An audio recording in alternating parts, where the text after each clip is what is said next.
안녕하세요. 현실변호사 홍변입니다.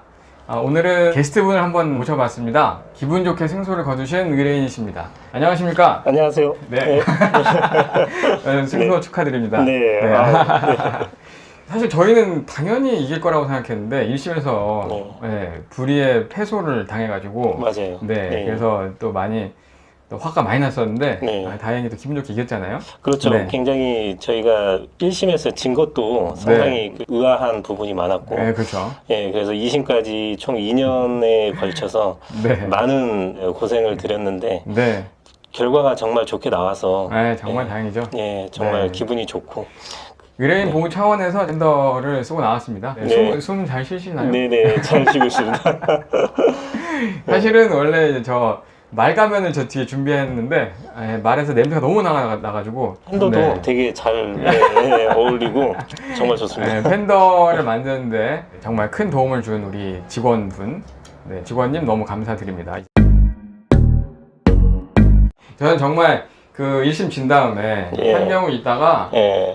여러 번 책상에다가 내던졌어요. 네. 열받아가지고. 이 소송이 이제 해고 무효 확인 소송이었잖아요. 네네. 입사하셨다가 단기간에 네. 쫓겨나시고 예. 이제 함께 소송을 하시게 됐는데 우리 그 과정에 대해서 일단 네. 간략하게 한번 얘기를 해보자고요. 2019년에 입사를 해서 2020년까지 해서 1년 계약직으로 들어갔습니다. 그런데 네. 이제 계약을 하고 실제로 이제 면접 당시에는 요구하지 않았던 비밀 유지 서약서라고 해서 이거를 이제 회사 측에서 계속 요구를 했는데 문제가 없다면 당연히 서명을 하고 계속 근무를 하려고 했었는데 이 내용 중에 정말 이제 굉장히 독특한 받아들일 수 없는 내용이 있었습니다. 거기에서 실제로 이제 제가 서명을 못 했어요. 이제 회사에서 어느 순간부터 계속 요구를 하기 시작하는 거죠. 저한테 이거를 왜 제출 안 하느냐. 예, 이 비밀 유지 서약서가 반드시 있어야만 근무를 할 수 있다. 그래서 이제 저는 우선은 일단은 생각 좀 할 시간을 달라고 얘기를 했어요. 어느 순간 이제 저에게 서명을 하지 못하면 그만둬라. 이렇게 이제 나오기 시작했죠. 이제 서명을 제가 이제 못하니까 결국에는 이제 해고를 한 거죠. 이게 해고가 그 구두로 해고를 했어요. 예, 대표가. 그리고 해고를 이제 하는 과정에서 저는 물론 이제 당연히 못 받아들였죠. 못 받아들였는데 그 기간이 20일 정도. 제가 입사하고 나서 20일 정도. 후에. 그 후에 해고를 당했기 때문에 사실상 한 달도 안 된 상태에서 정말 억울하게 회사를 나오게 된 거죠. 그렇죠. 네. 쟁점이 여러 가지 있지만 네. 사실 이제 가장 큰 쟁점은 비밀 유지 서약서. 그게 과연 정상적인 것이냐, 예. 그가 하나 문제가 있고 근로기준법이 적용되는 사업장이냐 아니냐에 대한 문제가 있었어요. 네, 맞습니다. 네. 이 문제가 왜 생겼냐면 처음에 공고에는 근로자 수가 15명? 15명. 법인을 총 8개로 쪼개놨었습니다. 예, 8개로 쪼개놨고, 거기에서 아까 그 실질 대표인 사람은 그 8개 법인 중에서 다른 법인 한 군데에 대표로 올라가 있었어요. 예, 그리고 나머지 7개는 다 다른 사람, 제각각 다른 사람이었는데, 이제 제가 일했던 법인도 그런 중에 하나였죠. 근데 이제, 그 법인으로 형식상으로 따지다 보니까 결국에 근로자가 저 혼자 한 명이에요. 한 명으로 된 거예요. 아니 모집 공고에도 근로자가 15명. 네. 실제 일하는 사람도 뭐 한 10여 명 되는 것 같은데 예. 왜 근로자 수가 한 명으로 인정을 받냐 이 말이에요. 예. 그래서 당연히 우리는 네. 거기가 5인 이상 사업장 그렇게 본 거죠. 그렇게 예. 생각을 했지. 예. 그리고 누가 봐도 그 사람이 대표인 게 그 면접을 볼 때도 그 사람이 주도해서 면접을 받고 그리고 급여를 일단 준다는 부분에서 제일 크죠. 그 사람이 대표라는 게. 예, 그래서 그것도 있어. 그리고 해고를 실제로 집행할 당시도 그 사람이 구두로 해고를 했고요. 예, 그래서 당연히 이제 누가 봐도 법원에서는 이제 그렇게 판단을 할 줄 알았는데. 그게 상식적이지. 예. 근데 그거를 인정 안 해줘가지고 여기는 근로자가 한 명으로 인정을 받은 거예요. 한 명이 되면서 이때부터 이제 근로기준법이 적용이 무용지물이 된 거예요. 예, 무용지물이 된 거죠. 근로기준법 적용과 관련해서 두 번째 문제가 네. 1년 그 계약제 고용 계약서에 여기서 정하지 않은 것은 네. 근로기준법에 따른다. 예, 그게 중요했습니다. 그 근로계약서를 보면 예. 누구나 다 그래 나는 근로기준법에 적용받는구나라고 생각하잖아. 예, 그 근로기준법에 뭐 5인 미만 사업장에는 이 법을 일부만 적용한다라는 규정이 있잖아요. 근데 1심 법원이 이 기타 사항에 이런 내용이 있긴 하지만 이거는 이 계약서상 계약서를 전체적으로 보면은 당사자가 그 1인 기업을 어느 정도 예상을 하고 그렇게 계약을 쓴 거기 때문에 이거를 누가 봐도 5인 이상 기업으로 그렇게 봐서는 안 된다, 조심스럽다, 이런 식으로 판결문에 써놨어요. 예. 그래서 이 쟁점도 사실은 문제가 됐었죠. 예, 주장을 많이 했었고. 예. 결국에는 이제 민법상 고용계약 아, 편이 예, 정해졌잖아요. 맞습니다. 예. 그래서 해고하려면 이제 상당한 이유가 필요하다. 예. 예, 거기로 간 거죠. 예. 그래서 이제 상당한 이유 부분에서 등장하는 게 바로 비밀유지. 비밀유지사항. 그 계약서의 내용은 일단은 가장 큰 문제가 근로자가 이 비밀유지 서약서를 위반할 경우에 25억 원을 회사에 배상해야 된다는 내용으로 계약이 돼 있습니다. 일단은. 근데 이제 두 번째는 뭐냐면 그게 회사 측에 줘야 되는 게 아니고 제3자 이 회사하고는 관련 없는 제3자한테 지급을 해야 되는 그런 내용이었어요. 여기는 그 누가 봐도 오너인 그 사람, 예. 그 사람 관련 회사 8개인지 아무튼 예. 우리가 나도 모르는 모든 회사들의 관한 비밀, 비밀. 예. 그 비밀을 얘기하고 있고 이거를 제3자에게 조금이라도 누설했을 경우에는 예. 25억을 배상해. 25억. 25억이면 사실 근로자 누구라도 이거는 인정을 할 수가 없죠, 쉽게. 2만 5천 원도 아니고. 예, 처음에 이 사건 상담을 제가 왔을 때 이 비밀유지 서약서를 보고 굉장히 웃으셨어요. 엄청 웃으셨어요. 그리고 25억이 도대체 어디서 나왔느냐. 25억의 비밀을 예. 취급하는 회사가 예. 어떻게 직원이 한 명입니까? 예. 그걸 향후 10년. 네, 10년. 향후 10년간. 예. 그리고 사인하는 순간 2년 전으로 소급해. 예, 그다음에 이 비밀유지 서약서의 문제점이 그동안 받았던 임금도 반환을 해야 된다는. 맞아. 예. 임금. 임금이랑 연차수당 뭐 이거 다 다 반환해야 반환. 되고 예, 다 반환. 회사의 변호사비 뭐 예. 이런 것까지 다 물어내야 다 물어내. 된다. 예. 이거에다가 사인을 하라는 것 자체도 웃긴 일인데 네. 여기다 사인을 안 했다 그래서 해고하는 것도 해고. 진짜 웃긴 일인데 네. 1심에서는 저희가 이거 어떻게 말이 됩니까? 라고 네. 얘기했더니 모든 거를 받아들이지 않았습니다. 네. 1심의 그 판단 내용 네. 기억나는 거 있으세요?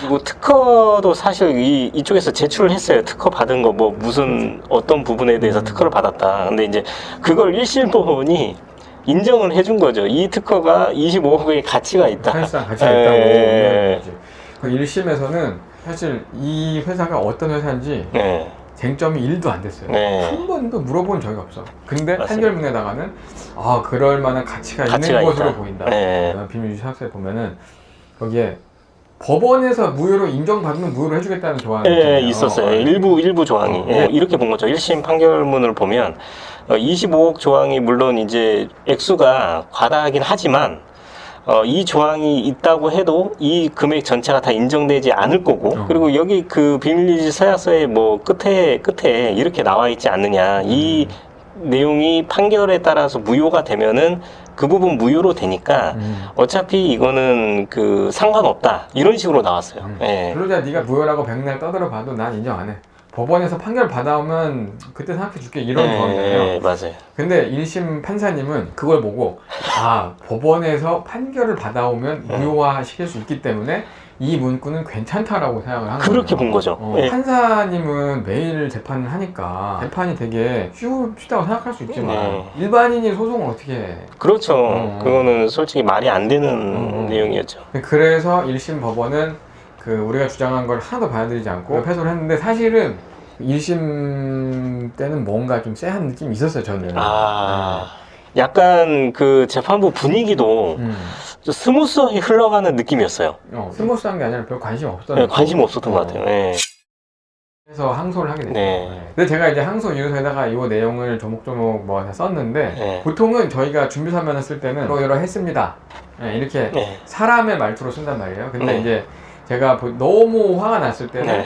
거기다가 이제 까를 붙여요. 까. 이게 법원의 정당한 뭐 입장이란 말입니까? 이렇게 네. 하고 마침표를 찍는 경우가 있는데 제가 인사소송에 까마귀를 쓴 거는 요번이 처음이었거든요. 그랬어요. 그래서 항소심이 시작이 됐는데 그 첫 끼일 때 안 오셨죠? 예, 첫 길은 제가 그때 또 근무하고 있어서, 그날은 이제 못 나갔는데, 이제, 당시에 이제 재판이 끝나고, 변론이 끝나고, 그리고 나서 이제 저한테 전화를 주셨죠. 그래서, 일단 어떻게 진행되고 있다. 근데, 첫 끼일 때 거의 뭐, 판사님이 다 무조건 그 피고 측에 성명 요구를 굉장히 많이 했다. 엄청 많이 했죠. 예. 첫 길에 갔는데 분위기가 예. 확실히 다르더라고요. 예. 분위기 어땠어요? 항소심은 그냥 준비선 제출하고 한 번 더 판단해 보겠습니다로 끝나는 경우가 많은데 그날따라 판사님이 피고한테 비밀유지 서약서 좀 너무한 거 아니냐, 25억은 어디서 나오고 비밀 유지 기간도 좀 길고 이런 얘기들을 너무 피고한테만 해주셔가지고. 예. 그리고 또 이 부분도 있었죠. 그 근로계약서에 이미 비밀유지 의무가 있는데 조항이 그치, 있는데 그치. 비밀유지 서약서를 왜 굳이 또 중복적으로 강요를 할 정도로 어떤 필요성이 있느냐, 그 부분을 좀 이렇게 성명 요구를 하셨던 것 같아요. 맞아요. 너무 이제 피고한테만 막 뭐라 그래서 우리가 이길 수 있겠다라는 생각을 제가 그때 처음 했어요. 두 번째 때는 나왔어요. 그날 또 특이했던 부분이 아까 그 회사의 실질적 대표 그 사람이 직접 나왔어요. 그 법원에. 네, 나왔죠. 그 사람 나온 거 기억하시죠? 그래 네, 그 사람 나왔어요. 그 사람이 웬일로 처음이었어요. 처음 1심 때는 한 번도 안 비추다가 그 사람이 방청석에서 지켜보더라고요, 재판을. 그래서 이 사람이 나올 정도면 일단은 뭔가 이야기를 들었구나, 변호사한테. 맞아요. 제 경험상 보통 이럴 때 원고의 근무 기간도 짧고 하지만 해고 무효 확인 소송의 특성상 남은 기간 전체 임금을 청구하다 보니까 약간 균형이 안 맞을 수가 있어요. 네. 그러다 보면은 이제 판사님이 적당한 금액을 조정을 권하시는 경우가 종종 있기 때문에 제가 그때 분위기를 감지하고 그러면 조정기를 한번 잡아주시면 어떨까요? 했더니 판사님이 여기 조정기를 잡아주셔가지고 그래서 그 변론기를 2번 하고 조정기를 갖게 됐습니다. 예, 맞아요. 1심 때 조정을 하면 보통 조정실에서 많이 한단 말이에요. 맞아요. 거기는 조정위원이 나와요. 근데 항소심에서 조정을 하면 판사님이 직접 나오는 경우가 꽤 있어요. 꽤 있어요. 근데 그날도 법정 같은 조정실이 있어요. 그리고 우리밖에 없는 상태에서 판사님이 나오셨더라고. 근데 그 방청석에 한 명이 앉아 있었잖아요. 한 명이 앉아 있는데 누가 봐도 그 실질적인 오너. 실질적인 사장이야. 누가 봐도 사장이야. 그냥 그 사람을 한 번도 못 봤어도 사장이구나 알 수 있는데 그 사람이 마치 자기 아닌 것처럼 해가지고 뒤에 먼 산 보고 이렇게 있었잖아요. 조정이 시작됐는데 판사님이 피고는 뭐 그 대표자는 안 나오셨나요? 그랬더니 그 상담 변호사님이 안 나왔습니다. 그래서 제가 저기 나왔는데요 라고 바로 얘기하셨어요. 바로 저기 뒤에 앉아 계신데요. 뒤에 앉아 있다. 처음에 아닌데요. 아닌데요. 굉장히 당황스러운. 당황했어요. 그래놓고 말은 또 겁나 많이 했어. 주심 판사님이 일로 앉으라고 나와서 앉으라고. 그래가지고 앉아서 얘기를 했는데 정말 답답했죠. 그 당시에 이제 제가 기억하기로는 그 조정기를 하루 앞두고 지금 피고 측 변호인이 그 아주 또 경황된 답변서를 썼어요. 그 준비서면. 인신공격성. 그런 내용으로 써서 이제 홍 변호사님이 굉장히 이제 이거 그 기분 나쁘다 이렇게 어떻게 쓸 수가 있느냐 이렇게 하는 과정에서 맞다. 주심 판사님이 그렇게 치면 사실 그 항소 이유서 우리 법원도 기분 나쁘다고 우리 법원도 기분 나쁘다. 맞아. 인신공격성 그걸 썼어요. 그래서 제가 그걸 뭐 열이 받았어요. 진짜 이 사람 뻔뻔하구나. 그래서 그때 판사님이 중간 정도 금액을 우리가 조정으로 제시했지. 그래서 제가 그때 그랬죠. 평상시 같으면 받아들였을 텐데 이 준비서면을 보고 기분이 나빠서 못 받아들겠다. 이제 판사님이 이렇게 따지면 항소 이유서를 그래가지고 제가 좀 감정적으로 쓰긴 했죠. 주심 판사님이 한편으로는 이해하는 분위기였어요. 이게 너무 저희 말이 안 되는 거라서. 생각해보면 약간 쪽팔린데. 근데 이제 주심 판사님도 그 약간 그 1심이 왜 이런 판결이 나왔는지에 대해서 잠깐 변명을 했어요. 어떤 거였냐면 원고가 근무 기간이 짧아서 이 부분을 다 인정하기에는 법원 입장에서는 좀 힘드니까 그래서 이렇게 판결하시지 않았을까. 이렇게 그 얘기 말씀을 하시고 그렇게까지 해서 알겠습니다 그러고 받아들였는데 우리 그 조정 금액을 피고 측에서 화해공고 나오자마자 받자마자 이의를 해가지고 물론 어느 정도 예측은 했었지만 당일날 바로 이의 신청한다는 게 심지어 저는 확인도 하기 전이었어. 예. 그 전자로 와가지고 확인도 하기 전에 이미 이익까지 다 했더라고. 저희 주심 판사님이 또 어느 정도 금액도 절반 금액으로 하고, 그리고 당일날 또 이렇게 말씀을 하셨어요. 그 피고 측 아까 그 실질 오너한테 지금 여기서 해당 금액을 낮춰라. 그리고 조정해서 합의하셔라라고 반복적으로 여러 번 얘기했어요. 예, 여러 번 얘기했어요. 그래. 저희는 받아들이는 게 좋다고 생각했어요. 저도 그 조정 나온 거를 받아들이려고 했어요. 판사님하고 상의하면서 그냥 만약에 이렇게 조정이 이제 화해 공고 결정이 나오면 저도 웬만해서 그냥 받아들이겠습니다 했는데 그 당일날 받자마자 바로 이의 신청을 하더라고요. 그래가지고 뭐 조정 물 건너가고 그 다음에 이제 마지막 변론기를 잡혔는데 그날은 불출석했어요. 네, 불출석했어요. 네. 나오지도 않았어. 네. 근데 그래서 결국에는 승소를 하게 됐습니다. 네. 그 이제 승소 판결문에 보면은 우리가 했던 얘기가 그대로 네. 거의 그대로 들어가 있죠. 거의 그 홍 회장님이 항소이유에서 썼던 내용이 한 95%는 다 인정됐습니다. 거의 다 들어갔어요. 네. 좀 늦었지만은 항소심에서 상식적으로 잘 판단해 주셔가지고 너무 감사합니다. 예, 감사합니다. 감사합니다. 땡큐. 최고. 이 사건은 이렇게 마무리가 되었습니다. 이 사건과 관련해서 한다 씨도 그렇고 네. 공부를 많이 했잖아요. 많이 했죠. 관련된 지식을 좀 이제 썰을 풀어볼까 합니다. 예. 부당한 해고를 당하거나 예. 안 그러면 뭐 부당하게 내가 지금 뭐 연체상을 못 받아거나 휴가도 잘 안 준다. 예. 맨날 야근만 시키고 일만 시키고 예. 돌아가시겠다. 그랬을 때 이제 떠올리는 게 노동청하고 노동위원회 네, 맞죠. 두 가지가 있잖아요. 네. 간략하게 우리가 뭐 전문적인 지식이 아니라 일반인의 눈높이에서 네. 두 가지에 대한 차이점을 설명해 주시면 어떨까요? 일단은 회사 측이 이제 해고를 당했을 때 이게 부당하다고 생각을 해서 부당해고 구제 신청을 할 수가 있습니다. 근데 이제 부당해고 구제 신청을 지방노동위원회에 먼저 제기를 하게 돼요. 그래서 그 해고에 대한 어떤 구제와 관련돼서는 관할이 지방노동위원회가 되고요. 그리고 노동청은 해고에 대해서 이제 판단을 하지 않고 그 이외에 근로기준법상의 어떤 뭐 과태료나 형사처벌 규정이 있는 그런 내용들, 법 위반 사항에 대해서는 노동청으로 가게 됩니다. 진정을. 그러면은 보통 우리가 임금체불이나 이런 진정을 할 때 그때 이제 노동청에 제기를 해서 조사 절차를 이제 진행을 하게 되고, 해고나 부당 노동행위 이런 부분들에 대해서는 노동위원회 쪽으로 가게 되고요. 네. 그러니까 이제 쉽게 말해서 내가 복직을 하고 싶으면 네. 노동위원회로 가야 되는 거예요. 네, 맞습니다. 그러면 거기서 구제를 해주는 거예요. 네. 노동청은 내가 해고 당했는데 해고 예고장도 못 받았어요. 네, 그 부분입니다. 네. 해고 예고수당. 그 처벌 조항이 있기 때문에. 네, 처벌 조항이 있기 때문에. 그리고 뭐 연차수당 이런 거 네. 못 받았어요. 네. 퇴직금 못 받았어요. 그런 건 처벌 조항이 있기 때문에 네. 복직을 하려면 노동위원회에 가야 되는 거죠. 네. 두 개를 동시에 할 수도 있는 동시에 거고. 할 수도 있죠.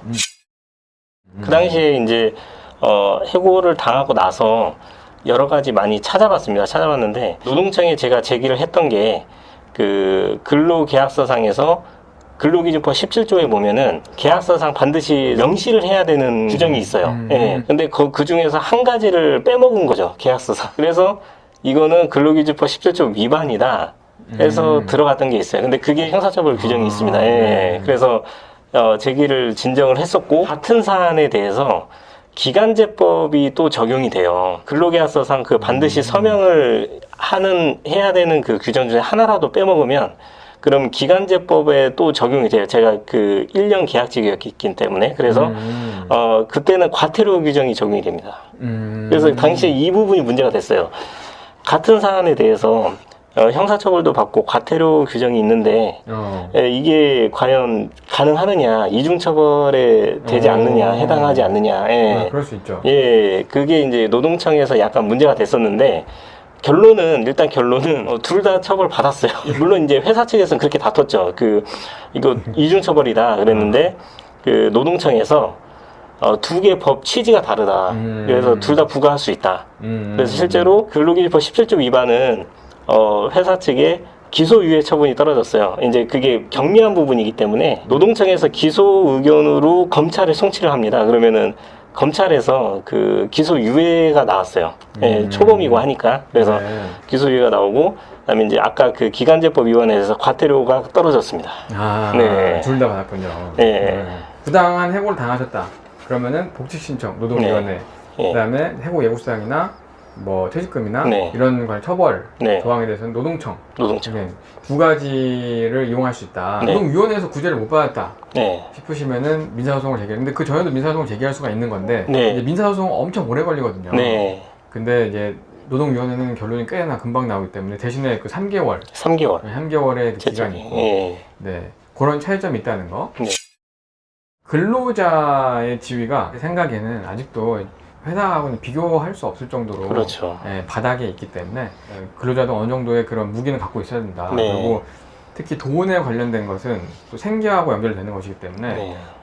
그건 적극적으로 찾아서 내가 가져올 건 가져와야 된다고 저는 그렇게 생각하거든요. 네. 이런 식의 불법을 일삼는 이런 직장 같은 경우에는 이거 이외에도 불법 사항이 많을 거 아니에요? 예, 많죠. 네. 그래서 알아서 뭐 활용하시는 건데 직장 내에서 꼭 받아야 할 그런 교육이라던가 예. 이런 것들이 있어요. 근데 네. 직장에서 그런 걸 안 시키면은 그거에 대해서 이제 민원을 제기할 수가 있습니다. 그 내용에 대해서. 네, 제가 그거는 이제 별도로 찾아봤는데 원래 이제 회사 측에서 반드시 해야 되는 법정 4대 의무 교육이 있습니다. 네, 그 중에서 이제 제가 민원을 같이 제기를 했던 게 성희롱 예방 교육이 첫 번째였습니다. 성희롱 예방 교육. 성희롱 예방 교육을 만약에 회사 측이 교육을 안 하면 과태료 규정이 있어요. 예. 그리고 두 번째는 직장 내 장애인 인식 개선 교육이라고 있습니다. 장애인 인식 개선 교육도 300만 원 이하 과태료인가 그럴 거예요. 그런 이제 교육들을 실제로 제가 받은 기억이 없죠. 그러다 보니까 그 부분을 민원을 같이 제기를 했었고. 산업안전보건교육, 이제 성희롱 예방교육, 장애인 인식 개선교육이랑 그다음에 산업안전보건교육, 그 다음에 개인정보보호교육, 퇴직금 연금교육 이런 것들이 있다고 합니다. 사실 저도 이런 거에 대해서는 자세히는 몰랐거든요. 근데 이런 것들이 있고 그 중에 과태료 규정이 있는 것들이 거기에서 과태료 규정이 있는 것들로 민원을 제기하셔야 노동청에서 움직입니다. 일단은 아까 개인정보 보호 교육 같은 경우는 의무 규정은 있지만 과태료 규정이 없어요. 처벌 규정이 없기 때문에 개인정보 보호 교육을 만약에 안 했을 경우에 그걸 민원을 제기하면 이게 또 관할 기관이 다릅니다. 개인정보 보호 교육은 행안부 관할이에요. 근데 이걸 민원을 제기하면 행안부에서 그 조사가 안 나가요, 사업장에. 이게 과태료나 어떤 처벌 규정이 없기 때문에 이거 보호 교육을 안 했다면 회사 측에 그냥 권고만 할 뿐입니다. 권고만. 그래서 실익이 없어요. 실익이 없고. 근데 아까 이제 성희롱 예방 교육하고 장애인 인식 개선 교육 이 두 개는 과태료 규정이 있기 때문에 실제로 노동청이 조사를 받습니다. 그 노동청에서 지청에서 양측 당사자를 불러서 조사를 하고요. 근데 이제 장애인 인식 개선 교육 같은 경우는 이것도 관할기관이 그 장애인 고용공단으로 넘어가요. 한국 장애인 고용공단. 복잡하다. 이쪽으로 이송이 돼서 한국장애인 고용공단에서 조사를 하고 그리고 나서 그 노동청 지청에다가 다시 그 조사 결과를 보냅니다. 그러면은 실제로 최종 과태료 부과권자는 이제 지청에서 그걸 보고 부과를 해요. 그러면은 요거 이런 교육을 하지 않는다 이런 거는 민원은 어디다가 제기하면 되나요? 민원을 제기할 때는 그 노동청의 홈페이지에 보면 그 진정을 넣는 그 코너가 있고요. 첫 번째는. 두 번째는 국민신문고의 민원 그 사이트가 있어요. 그래서 거기에 들어가서 본인의 어떤 서류, 증거 서류, 입증 자료를 첨부해서 거기에서 자유롭게 그냥 그 민원을 넣으면 그러면은 바로 접수가 되고 바로 그 관할기관 정해지면서 조사가 진행이 됩니다. 사이트를 이용하면 되겠네요. 사이트가 그 제일 편하죠. 왜냐면 인터넷상으로 지금 국민신문고가 요즘 되게 잘 돼 있어요. 그 민원을 제기를 하는 가장 어떻게 보면 일반적인 창구입니다, 거기가. 그래서 국민신문고 이제 홈페이지 가가지고 거기서 이제 본인의 어떤 사안에 대해서 민원을 제기하면 또 되게 편한 게 자체적으로 관할기관을 다 분류해서 접수를 받아줘요. 그래서 일사천리로 진행이 됩니다. 그러면 잘 모르면 그냥 국민신문고로 가면 되고 노동청 홈페이지 홈페이지 거기도 있습니다. 거기도 있고 사업장 입장에서도 정상적이지 않은 근로자가 문제를 일으키면서 이런 것들을 써먹을 수가 있잖아요. 하지만 미리미리 이런 것들에서 철저하게 준비를 하고 계셔야 되겠죠. 그리고 철저하게 하라고 이게 법령에 정해놓은 것이기 때문에 이런 것들 웬만하면 빠뜨리지 않고 잘 준수하시는 것이 좋을 것 같습니다. 네, 맞습니다. 오늘은 해고 무효 확인 소송 승소 소식과 함께 예. 당사자와 함께 이야기를 나눠봤습니다. 다음 영상은 어디가 될지 모르겠지만 기회가 된다 그러면 승소하신 분들을 모셔가지고 자세한 그 소송의 진행 과정에 대해서 자세하게 얘기를 들어보는 시간을 가져보려고 합니다. 이 소송에 대해서 제가 이제 되게 고마움이 굉장히 큽니다. 그러니까 변호사님한테 제가 처음에 이제 승소 소식을 듣고 바로 전화로 이거 정말 대박이다. 이거는 홍 변호사님이 다 하셨다.